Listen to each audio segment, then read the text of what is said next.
ये मसूर की दाल और चावल की खिचड़ी को हमने बहुत ही सिंपल तरीके से बनाया है और इसमें बहुत कम मसालों का इस्तेमाल किया है।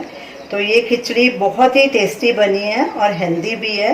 तो चलिए देखते हैं हमने इस खिचड़ी को कैसे बनाया है। ये हमने हाफ कप छोटे वाले चावल लिए हैं। इसके लिए खिचड़ी के लिए या तो टुकड़ी चावल का इस्तेमाल करें या छोटे बासमती चावल का इस्तेमाल नहीं करना। ये हमने आधा कप चावल लिए हैं और आधा कप भी लाल मसूर की दाल ली है। इसको अच्छे से 2-3 बार पानी से धो लेंगे।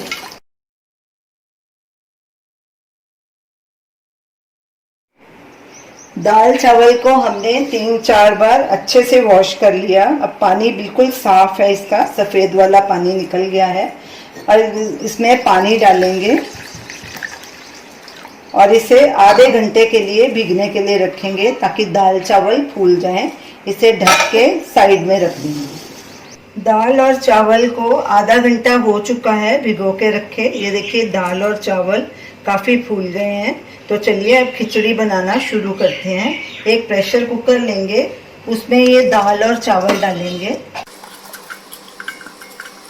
ये हमने आधा कप दाल ली थी और आधा कप चावल लिए थे, बराबर बराबर मात्रा में। अब इसमें वही कप का माप 5 कप पानी के डालेंगे क्योंकि खिचड़ी पतली ही अच्छी लगती है।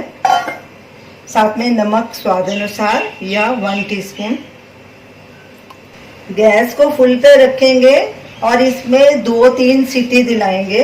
अब कुकर का ढक्कन बंद कर देंगे। कुकर में दूसरी सीटी भी आ चुकी है। अब गैस को बंद कर देंगे और जब इसका प्रेशर खत्म होगा तो इसे खोलेंगे। कुकर का प्रेशर खत्म हो गया है। अब इसे खोल के चेक करते हैं। ये देखिए दाल और चावल अच्छे से नरम हो गए हैं, ऐसे ही हमें चाहिए थे। अब इसको तड़का लगाएंगे। एक कढ़ाई लेंगे, गैस को हमने लो मीडियम पे रखा है। उसमें ये देसी घी डालेंगे 3 से 4 चम्मच, क्योंकि खिचड़ी में देसी घी बहुत अच्छा लगता है। घी गरम हो चुका है। अब गैस को बिल्कुल सिम पे कर देंगे और इसमें 1/4 टीस्पून ये हींग डालेंगे। हींग से खिचड़ी का फ्लेवर बहुत अच्छा आता है। इसे मैं अपने तरीके से बना रही हूँ, इसमें ज़्यादा मसालों का इस्तेमाल नहीं करूँगी। अब साथ में ये एक बारीक कटा हुआ प्याज डालेंगे। इसे बिल्कुल बारीक चॉप कर लिया था। मीडियम साइज का प्याज है। प्याज अगर आप डालना चाहें नहीं तो स्किप भी कर सकते हैं। अब गैस को मीडियम हाई पे कर देंगे और प्याज को भून लेंगे। प्याज हल्का गुलाबी हो गया है। अब इसमें ये 7-8 कलियां चॉप किया हुआ लहसुन डालेंगे और गैस को भी बिल्कुल सिम पे कर देंगे, क्योंकि लहसुन को बिल्कुल धीमी आंच पे ही भूनना चाहिए, तो ही उसका फ्लेवर अच्छा आता है। कड़छी लगातार चलाएंगे और लहसुन को आराम से भूनेंगे। लहसुन भी आप डालना चाहें तो डाल सकते हैं, नहीं तो स्किप भी कर सकते हैं। लहसुन प्याज अच्छे से भुना जा चुका है। ये देखिए इसका ब्राउन कलर आ गया है। अब इसमें ये 2 टीस्पून भुना हुआ जीरा पाउडर डालेंगे। मैं इसमें भुना हुआ जीरा पाउडर ही इस्तेमाल करती हूँ, आप साबुत भी डाल सकते हैं। 1/2 टीस्पून काली मिर्च। लाल मिर्च के बजाय मैं काली मिर्च डालती हूँ हर खिचड़ी में। अच्छे से मिक्स करेंगे और इसमें ये बॉयल किए हुए दाल चावल भी डाल देंगे। गैस को फुल पे कर देंगे। अब इसमें थोड़ा पानी है, इसे हम सुखा लेंगे। अगर आपका पानी ज़्यादा हो जाए तो उसे सुखा लीजिए, अगर कम हो जाए तो उसमें और पानी भी ऐड कर सकते हैं। अब इसे अच्छे से पका लेंगे, मिक्स करेंगे अच्छे से।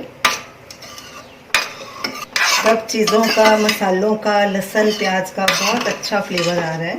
ये देखिए कितनी बढ़िया खिचड़ी बनके तैयार हुई और फटाफट बन जाती है। खिचड़ी को थोड़ी थिक होने तक पकाएंगे। इसे बिल्कुल सुखाना नहीं है, हल्का पतला रखेंगे, क्योंकि खिचड़ी पतली ही अच्छी लगती है। पुलाव खिला खिला अच्छा लगता है। कड़छी लगातार चलाएंगे। गैस को हमने फुल पे रखा है। इस टाइम आप नमक चेक कर सकते हैं। हमारा नमक परफेक्ट है क्योंकि हम कम खाते हैं।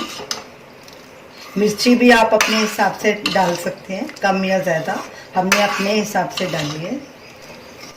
खिचड़ी हमारी थिक हो गई है, अब गैस को बंद करेंगे। हमें ऐसी ही इसकी कंसिस्टेंसी चाहिए थी। इसे दही और आम के अचार के साथ खाइए, ये खिचड़ी बहुत टेस्टी लगेगी। इसके ऊपर थोड़ा देसी घी और डालेंगे। आप इस खिचड़ी को ज़रूर ट्राई कीजिए और हमें अपना फीडबैक दीजिए। हमारे वीडियो को लाइक कीजिए, शेयर कीजिए, हमारे चैनल को सब्सक्राइब कीजिए। Thanks for watching.